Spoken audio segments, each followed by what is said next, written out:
dalam rangka meningkatkan penanganan terhadap korban bencana alam serta kecelakaan yang terjadi di pegunungan dan perairan yang memerlukan tindakan cepat dalam melakukan pencarian dan pertolongan.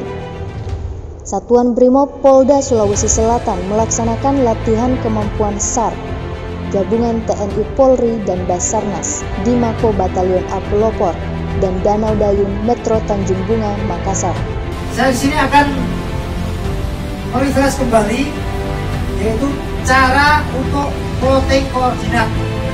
Kegiatan latihan SAR diikuti oleh personil Yonkap 10 Mendagiri, Yon Marhanlan 6 Makassar, Yonko 466 Paskas, Dit Samapta, Dit Pol Airut, dan Satuan Brimob Polda Sulawesi Selatan serta Basarnas Makassar.